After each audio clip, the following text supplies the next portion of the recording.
Vou, portanto, passar a palavra a Ana Barradas, que é portuguesa, consultora, tradutora, ativista feminista e anticapitalista, e a Ana vai trazer para nós aqui um pouco sobre o pensamento da Kollontai na Marcha pela Emancipação da Mulher. Obrigada, Pamela. E para começar, queria dizer que faz todo o sentido comemorarmos hoje, 8 de março, a vida e a obra de Alexandra Kollontai, que nasceu, faz neste mês de março, há 150 anos. Ela nasceu no dia 30 de março, há 150 anos. E porquê? Porque o exemplo de Alexandra Kollontai, até aos dias de hoje, passado tanto tempo, é único. Ela é a figura maior de todas as figuras teóricas e práticas do feminismo socialista e revolucionário, e é a figura que nos pode guiar, hoje em dia, nos nossos dias, na nossa atualidade, na formulação de um programa decisivo de luta das trabalhadoras no nosso país e no mundo inteiro. Ainda não surgiu ninguém que ocupasse esse lugar primeiro que ela ocupou e, portanto, é essa a orientação que nos pode guiar. O que acho notável no trabalho de Alexandra Kollontai, já se falou aqui da concepção dela sobre o amor livre, ligada a isso as concepções sobre o casamento, sobre a educação dos filhos, sobre a extinção da família, sobre o papel do Estado e da sociedade no desenvolvimento das crianças e sobre a questão da emancipação da mulher, que está no centro de todas as preocupações da Kollontai. E foi por causa disso, por causa dessa inovação, essa ideia nova de ver a questão da emancipação da mulher, que ela foi escolhida como única mulher do governo que se seguiu à Revolução de Outubro e, sobretudo, uma mulher que estava dedicada a tentar resolver de uma forma organizada e oficial esse início da marcha para a emancipação da mulher.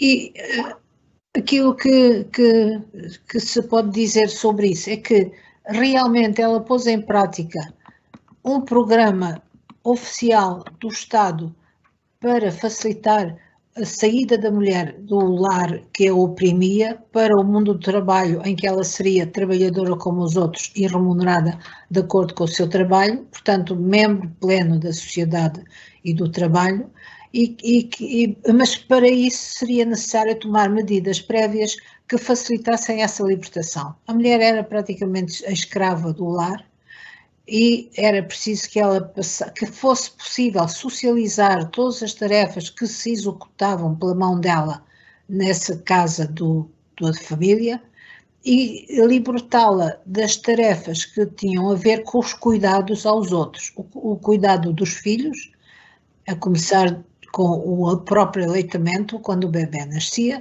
o cuidado dos filhos à medida que crescessem, o cuidado do marido, o cuidado dos familiares, dos pais, dos sogros, dos idosos, dos acamados, etc.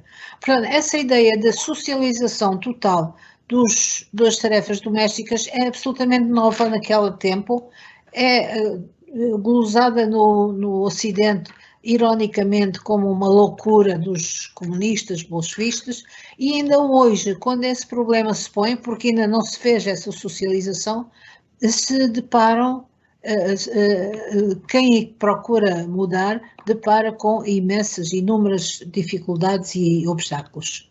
Acontece que essa ideia era tão revolucionária e ia tão ao encontro das necessidades das mulheres que se criou um forte movimento, que era acompanhado também por muitos homens, de exaltação dessa capacidade da mulher se tornar um ser social em pleno direito e com direitos iguais, com condições de trabalho iguais, e inclusivamente fizeram-se enormes manifestações, sobretudo de mulheres, em que a palavra de ordem principal era abaixa as caçarolas, abaixa o pano do pó, abaixa o lavar da louça, quer dizer, tudo aquilo que tornava a mulher numa máquina infernal que não podia fazer mais nada senão aquilo. Chamava-se isso a nova vida. A nova vida era uma esperança para os homens e para as mulheres, porque à medida que as mulheres se libertavam, também os homens se sentiam libertados. Era a maneira de libertar toda a sociedade de uma carga que era obsoleta, antiquada e que oprimia mais de metade da população. Infelizmente, por causa da greve, da guerra, por causa da NEP, por causa de todas as terríveis condições sociais e políticas e económicas e de fome e de subnutrição e de falta de tudo, não foi prosseguida essa experiência. Foi suspensa e foi suspensa para sempre. Porque, entretanto, o Lenin morre, o regime stalinista instala-se e todas as condições sociais se vão modificando a pouco e pouco, tornando sacrílega essa ideia de mudar assim tanto a sociedade. Portanto, há uma regressão social e política neste campo e noutros, e a figura da Kollontai começa a apagar-se.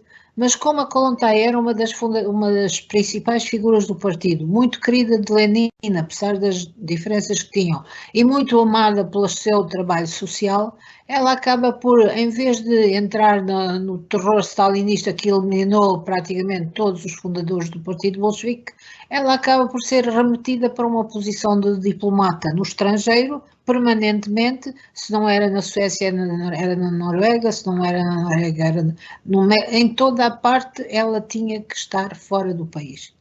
E, portanto, ela morre tristemente esquecida, mas as ideias da Kollontai ressurgem nos anos 60, 1960, na década de 60 do século XIX, quando começam as primeiras dissidências em relação à política da URSS e em relação aos partidos comunistas de todo o mundo. Finalmente, a dissidência maoísta desenterra a herança de Kollontai e desse momento até hoje ela sofreu altos e baixos. Hoje um feminismo que se quer revolucionário e socialista não pode contornar a figura da Kollontai e o exemplo dela. É isso que devemos fazer, é isso que eu preconizo para o movimento feminista no meu país, e é por isso que neste ano de 2022, tanto tempo passado, eu critico a plataforma das mulheres que em Portugal comemora o 8 de março e quero me distanciar e quero fazer o que posso para me afastar do programa destas organizações. Esta plataforma não representa o grosso das mulheres do nosso país, sobretudo não representa as mulheres que precisam mais de representação, porque faz a defesa de um feminismo muito difuso, muito brando, muito inclusivo, muito conciliador, que procura abranger as mulheres de todas as classes, sem distinção das diferenças entre elas, e que, na realidade, redunda na defesa cada vez maior dos interesses das mulheres da pequena burguesia, as mulheres que se querem emancipar, as mulheres que se querem libertar, as mulheres que têm condições para fazer o seu ascenso no sentido da emancipação. as mulheres trabalhadoras estão esquecidas e estão perdidas no mundo. Eu acho que nós temos que assinalar o nosso 8 de março de uma maneira diferente e devemos celebrar essas mulheres que sofrem todos os dias a dupla exploração e às vezes a tripla exploração do trabalho assalariado, do trabalho doméstico não remunerado e da tarefa de cuidar da casa, do marido, dos filhos, dos doentes, dos familiares, dos idosos, etc. Queremos reivindicar para essas mulheres os seus direitos que estão esquecidos, para que possam vir a constituir-se como seres independentes, livres e capazes de lutar por um mundo melhor, livre da exploração capitalista, do patriarcado e da opressão machista. Queremos que a nossa comemoração seja o contraponto de toda a submissão aos programas feministas burgueses e que possa ser a exaltação de uma renovada perspectiva sobre a emancipação da mulher e a conquista dos seus direitos que ainda estão por satisfazer.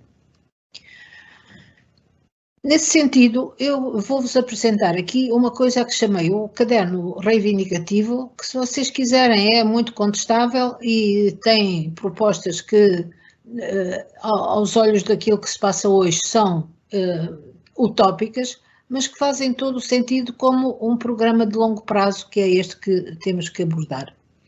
Mas passando ao concreto e ao real, ao verdadeiro. A primeira reivindicação de qualquer caderno feminino devia ser a trabalho igual, salário igual. É uma coisa que nós não vemos nos programas feministas que andam aí.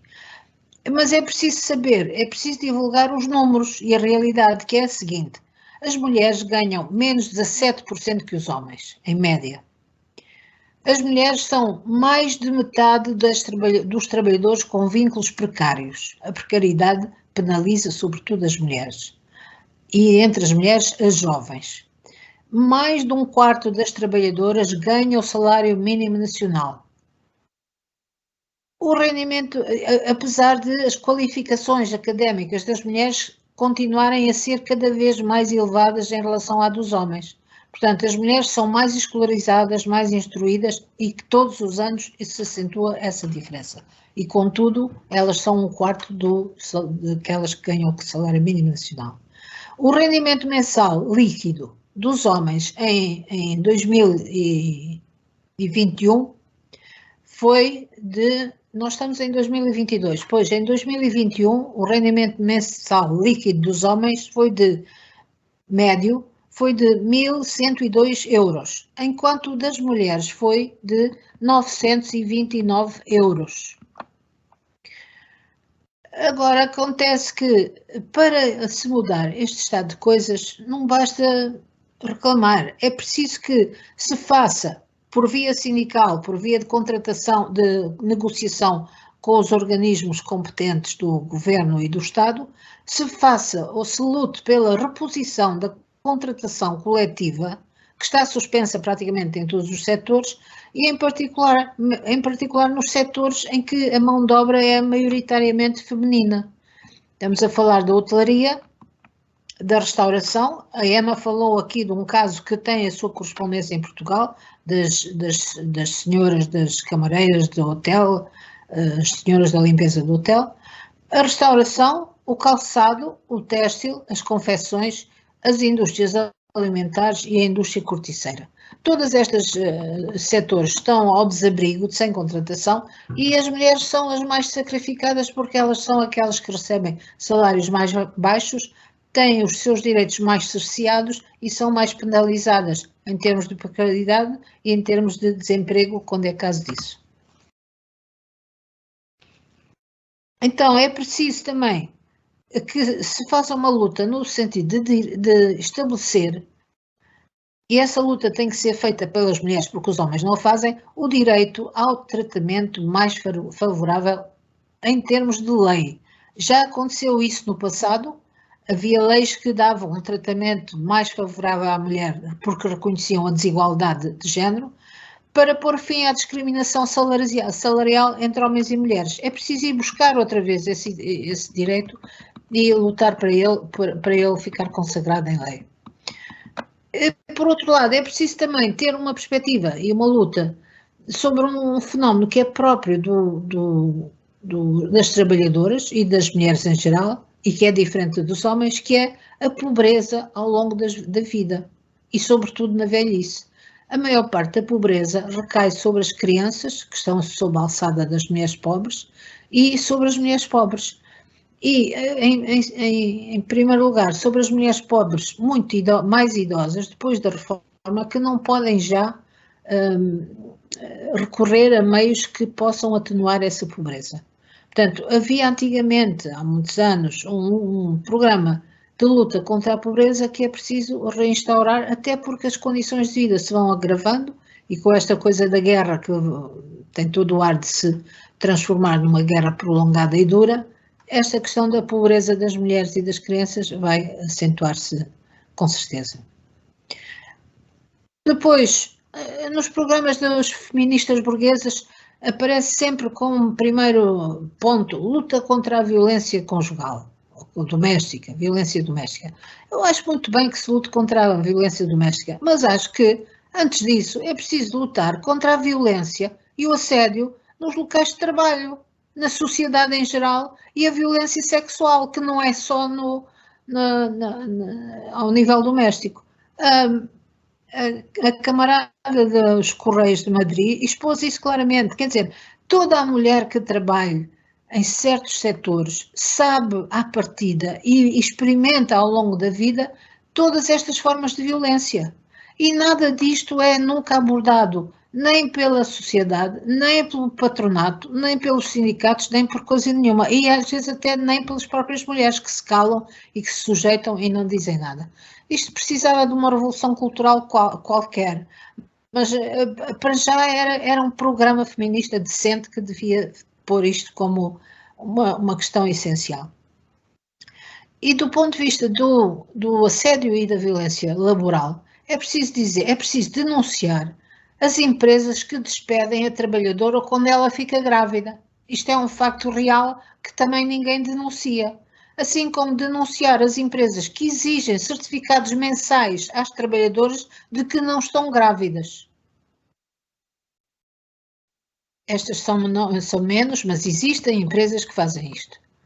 Assim como é preciso pôr fim às penalizações pelo exercício dos direitos de maternidade. Se a mãe tem que ir com o bebê ao hospital porque ele está doente, o patrão penaliza a mãe. Porquê? Isto é intolerável, mas pratica-se. Assim como era preciso que houvesse uma campanha que se torna cada vez mais urgente pela criminalização do abuso e da violência em geral contra a mulher. E vou-vos dar um exemplo muito concreto e muito recente. Esse fascista e homicida que se chama Mário Machado, que é um homem da extrema-direita dos mais violentos que há aí, proclamou em público e escreveu que agora, e está aqui subentendido, agora que o Chega já é um partido democrático com assento parlamentar, agora estamos livres, ele e os seus amigos, estamos livres para submeter à prostituição forçada, isto é a expressão dele, parece que para ele há uma prostituição que não é forçada e há outra que é forçada, que é a dele. Ele quer submeter à prostituição forçada as mulheres dos partidos de esquerda e enumera, começa por atacar a deputada, a candidata ao Parlamento, Renata Câmara, do MAS, mas cita, não é só esta, não é só a Renata Câmara, é também as mulheres do MRPP, do Bloco de Esquerda, do PCP e do, como é que se chama, do LIVRE, pronto, e enumera todos os partidos de esquerda e as mulheres que são desses partidos como sendo aquelas que vão ser forçadas à prostituição. Quer dizer, a pessoa ouve isto e parece que estamos noutro planeta, mudamos de planeta, quer dizer, como é que é possível que hoje apareçam estas coisas em público? Ninguém se indignou. A única pessoa que fez alguma coisa foi a própria avisada, que pediu a um conhecido advogado que processasse este energúmeno judicialmente. Mas, tanto quanto eu sei, corrijam-me se eu estou errada, as organizações feministas, nada disseram. O MDM não disse nada, a UMAR não disse nada, e essas dezenas de organizações de mulheres para isto e para aquilo, que eu saiba, também não disseram nada. Quando devia haver uma frente unida que se erguesse imediatamente indignada contra isto e exigisse intervenção imediata das autoridades, no mínimo ser detido, era o mínimo. Mas isto não acontece assim porque vigora, desde há muitos anos, no nosso país como no mundo inteiro, uma dupla moral. Aos homens são permitidos certos abusos que para as mulheres seriam absolutamente proibidos. Portanto, denunciar a dupla moral em termos sexuais, em termos de assédio e abuso, em termos de relações conjugais e em termos familiares. Denunciar essa dupla moral, explicar às pessoas o que é a dupla moral, como é que ela se manifesta todos os dias e às vezes a toda a hora na vida das mulheres, para que se possa ter realmente um movimento feminista que tenha direito a um nome decente. E nesse aspecto da dupla moral, há uma coisa que há muito tempo me incomoda, e eu vou-vos dizer que isto devia ser também parte de um programa feminista, que é, quando uma mulher é agredida sucessivas vezes em casa, pelo marido, ou o namorado, ou o pai, ou seja qual for, essa mulher tem o direito de se deslocar a uma esquadra da polícia e fazer uma denúncia. E para proteger a mulher, e às vezes as crianças, porque às vezes é uma família com crianças, há um dispositivo que foi muito ajudado pela atividade de algumas associações feministas, um dispositivo que é fazer recolher essa família, essa mulher e esses filhos abusados e violentados a uma casa clandestina para o agressor não poder encontrá-las e repetir a agressão. Mas eu acho isto de uma indignidade absoluta. Eu acho que o que devia fazer-se era detenção imediata do agressor, numa cadeia, detenção, privação da liberdade e proibição de esse homem, depois de devidamente julgado, regressar ao lar onde cometeu o crime. Em vez de ser a mulher e os filhos a sair de casa, era ele ser posto numa casa-abrigo, como elas chamam, para ele não ir para a casa onde cometia os crimes sucessivamente. Portanto, isto também devia ser inserido num programa feminista que realmente pusesse em primeiro lugar os direitos das mulheres. E então tenho agora, para finalizar, um último ponto, que também nunca vi em nenhum programa aqui em Portugal, mas acho que isto está um pouco no espírito das ideias que foram lançadas pela primeira vez pela Alexandra Kollontai, que é o direito das mulheres a tempo de lazer. Porque uma mulher que tenha um trabalho e uma família e filhos para criar e obrigações dentro da casa onde vive, não tem tempo de lazer, não tem. E se tiver, é para ir à missa. No campo é assim, nas cidades, agora não vão à missa, vão às igrejas evangélicas, mas de qualquer forma isso não é lazer, isso é mais um dever social. Vejam como eu sou religiosa, vejam como eu peço a misericórdia de Deus. Eu estou a falar de lazer mesmo, a sério. E para isso ser possível, era preciso lutar pela socialização, pelo menos parcial, das tarefas domésticas e dos cuidados de saúde aos familiares, aos filhos e aos idosos. Isto, eu acho que esta reivindicação não deve ser posta à sociedade e ao Estado, porque sabemos que o Estado e a sociedade são inimigos das mulheres e do lazer das mulheres. Tinha que ser uma iniciativa das próprias feministas que se organizassem nessa direção, que servisse como valor de exemplo, que pudesse ser propagado. Vamos imaginar, aqui na minha freguesia eu tenho 10 amigas com quem posso tratar deste assunto e posso combinar com elas que de 15 em 15 dias ou de quando for, periodicamente, nós vamos juntar toda a roupa das nossas casas para lavar e vamos entregar isto a uma lavandaria para a lavandaria lavar tudo junto e a gente poder ir ao cinema ou ir fazer um piquenique ou ir à praia ou ter um tempo de lazer. Acho que isto não é nada do outro mundo, acho que é uma questão de a pessoa se mentalizar e se organizar em coletivo para fazer isso. Por outro lado, esta iniciativa podia servir como uma forma de pressão sobre as autarquias. Todos nós vivemos em freguesias que têm as suas juntas de freguesia, porque as autarquias hoje em dia têm orçamentos próprios e têm poderes locais, podem exercer o poder local na sua área de jurisdição e podem gastar esses fundos nesta direção, em vez de andarem a oferecer malmequeres no dia 8 de março às velhinhas para fazer excursões a Fátima. Quer dizer, também as mulheres têm aqui um papel de pressionar as autoridades para as forçar a ocupar-se mais das mulheres e dos seus direitos. Bom, eu acho que isto é assim, muitos vão passar a pensar que isto é um pouco delirante, e em certo sentido é, mas não é nada do outro mundo que não se possa fazer. Se quiséssemos e se estivéssemos organizadas, isso seria possível. Nós reivindicarmos a penalização de uma violência laboral não exclui que nós também reivindiquemos uma contra a violência doméstica, uma coisa não exclui a outra. Também até que ponto é que nós temos que acreditar todas as nossas fichas na polícia e na justiça, que são instituições que fazem parte completamente desse sistema. Como é que nós podemos contornar isso?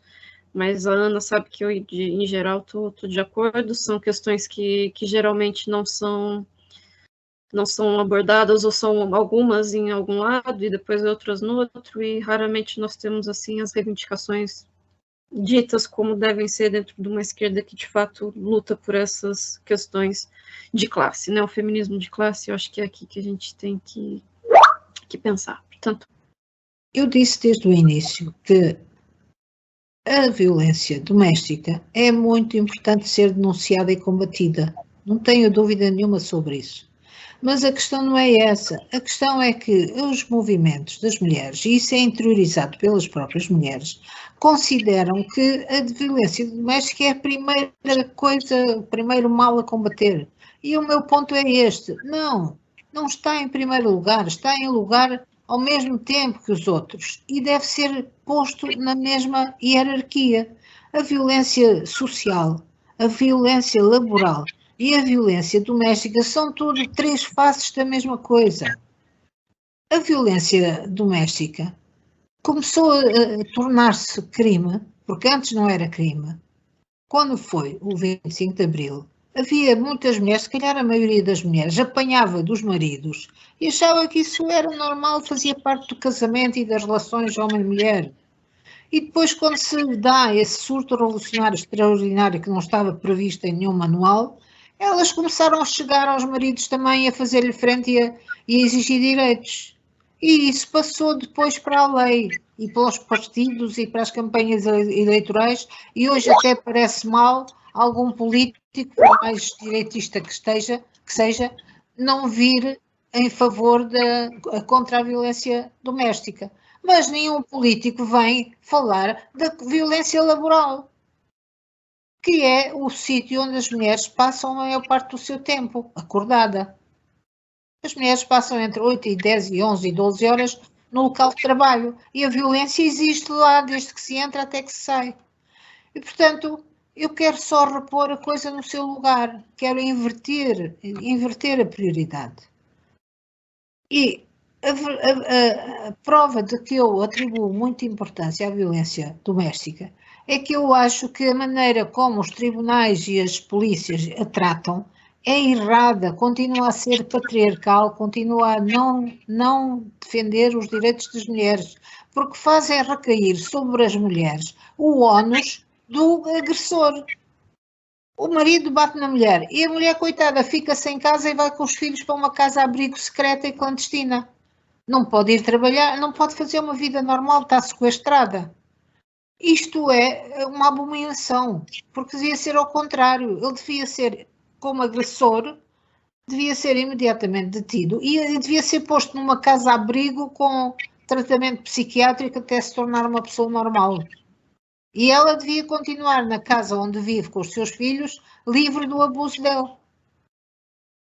Portanto, Em relação aos patrões, também devia haver um programa desse género. Eu não posso dizer qual é, porque não conheço bem o contexto, mas conheço dezenas ou centenas de mulheres que estiveram agredidas e violentadas e abusadas em locais de trabalho e não houve nenhuma retaliação contra esses abusadores. Devia haver. As organizações feministas deviam se organizar para criar formas de resistência e de denúncia.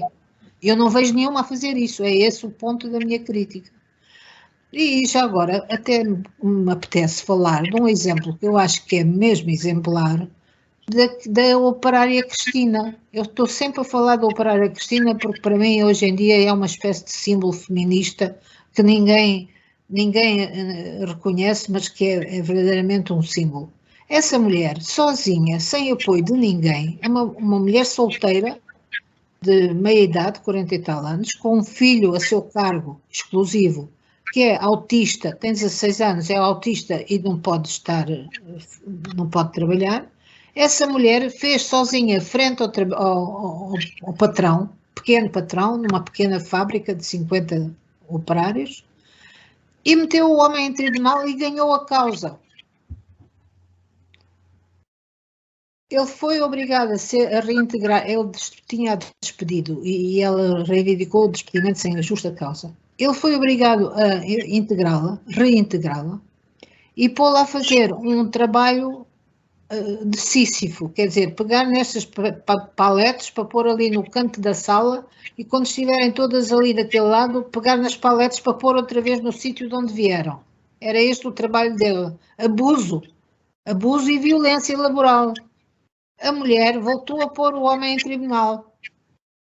E aí o patrão fez circular um abaixo-assinado, escrito por ele, em que 50% dos trabalhadores estavam a favor dela e não assinaram. E outros 25% assinaram.